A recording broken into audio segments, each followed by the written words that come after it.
Morning बच्चों, आज हम पढ़ेंगे राम लक्ष्मण परशुराम संवाद का अगला भाग। इसके पहले वाले भाग में हमने देखा कि जब शिव धनुष राम के द्वारा तोड़ा गया तो परशुराम राजा जनक के दरबार में आकर बहुत क्रोधित होते हैं और राम लक्ष्मण और परशुराम के बीच में कुछ संवाद होने लगता है। तो आगे का हम देखते हैं। लखन कहा हंसी हमरे जाना, सुनहु देव सब धनुष समाना। का क्षति लाभ जून धनु तोरे, देखा राम नयन के भोरे। छुअत टूट रघुपति न दोसु, मुनि बिनु काज करिय कतरोसु। बोले चितय परसु की ओरा, रेसठ सुनहि सुभाव न मोरा। बालक बोधि बधौ नहीं तोहि, केवल मुनि जड़ जानहि मोहि। बाल ब्रह्मचारी अति कोहि, विश्व विदित क्षत्रिय कुल द्रोही। भुजबल भूमि भूप बिनु किन्हि, विपुल बार मही देवन दीन्हि। सहस बाहु भुज छेद निहारा, परसु बिलोक महिप कुमारा। मातु पितहि जनि सोच बस, करिस महिष किशोर। गर्भन के भक दलन, परसु मोर अति घोर। चलिए, तो ये चौपाई पहले हम देखते हैं। लखन कहा हंसी हमरे जाना। कठिन शब्दों के अर्थ इस प्रकार है। हंसी मतलब हंसना, धनुष समाना, सब धनुष समाना का अर्थ है सभी धनुष एक समान है। क्षति लाभ हानि, लाभ। जून जो। नयन के भोरे मतलब नयन से धोखे से देखना, मतलब आंखों का धोखा। रघुपति न दोषु, रघुपति का कोई दोष नहीं, राम का कोई दोष नहीं है। रोसु का अर्थ है यहाँ पे गुस्सा। उसके बाद है सठ, मतलब सठ बोलते हैं मूर्ख को, मूर्ख। स्वभाव स्वभाव। बधौ वध करना। उसके बाद है विश्व विदित, संपूर्ण विश्व जानता है। क्षत्रिय कुल द्रोही, क्षत्रिय कुल का द्रोही हूँ मैं, दुश्मन हूँ। भुजबल अपनी भुजाओं के बल से। भूमि मतलब जमीन। भूप मतलब राजा। मही देवन किन्ही, मही देवन का अर्थ है यहाँ पे कि देव को देना, दीन्ही। और छेदनिहारा मतलब मारने वाला। बिलोकु का अर्थ है देखना। तो देखते हैं हम। लखन कहा हंसी हमरे जाना। परशुराम को लखन हंसते हुए क्या कहते हैं कि सुनहु देव सब धनुष समाना। हे देव सुनिए, सभी धनुष एक समान है। का क्षति लाभ जून धनु तोरे, क्या हमारा इसमें लाभ और क्या हानि है जो इस धनुष को हम तोड़ेंगे। देखा राम नयन के भोरे, ये क्या है? ये तो राम की आंखों का धोखा है। उन्होंने क्योंकि सभी धनुष को एक समान समझा तो उसी धोखे से उसको भी इसी के समान समझ लिया। छुअत टूट रघुपति न दोषु, अब छूते ही टूट गया, इसमें रघुपति का कोई दोष नहीं है, राम का कोई दोष नहीं है, क्योंकि उनके आंखों का ये धोखा था कि उन्होंने सभी धनुष को एक समान माना।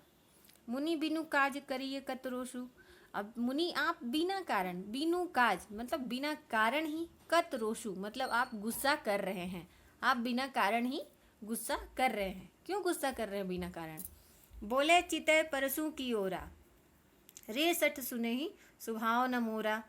चितय, अब यहाँ पे परशुराम बोलते हैं, लक्ष्मण तो बोल चुके, परशुराम क्या बोलते हैं? बोले चितय परसु की ओरा। परशुराम जी क्या करते हैं? परशु मतलब फरसा, कुल्हाड़ी के आकार का एक शस्त्र होता है, उसे बोलते हैं परशु। तो बोले चिते परशु की ओर, अपने परशु की ओर, फरसे की ओर दिखाकर परशुराम बोलते हैं लक्ष्मण से, रे सठ सुने ही स्वभाव न मोरा, हे मूर्ख सुन, ये मेरा स्वभाव नहीं है। बालक बोली बधाओ नहीं तो ही, मैं तुम्हें बालक समझकर तेरा वध नहीं करना चाहता या तेरा वध नहीं कर रहा हूँ। बधाओ नहीं तो ही, बालक को बोली बधाओ नहीं तो ही, मैं तुम्हें बालक समझकर तुम्हारा वध नहीं कर रहा, तुम्हें मार नहीं रहा हूँ। केवल मुनि जड़ जान ही मोही, केवल तुम मुझे एक मुनि मत समझो, केवल तुम मुझे एक ऋषि मत समझो। बाल ब्रह्मचारी अति कोही, मैं बाल ब्रह्मचारी हूँ। विश्व विदित क्षत्रिय कुल द्रोही, क्या है? और ये संपूर्ण संसार जानता है कि मैं क्षत्रिय कुल का द्रोही हूँ, अर्थात दुश्मन हूँ, क्षत्रियों का दुश्मन हूँ। भुजमल भूमि भूप बिनु किन्ही, मैंने अपने भुजाओं के बल पर इस धरती को क्या किया, विपुल बार मही देवन दीन्ही, भुजबल भूमि भूप बिनु कीन्ही। भुजबल का अर्थ है मैंने अपनी भुजाओं के बल पर मैंने इस भूमि को भूप बिनु कीन्ही, राजा से विहीन किया है, अर्थात सभी क्षत्रिय राजाओं को मार दिया है।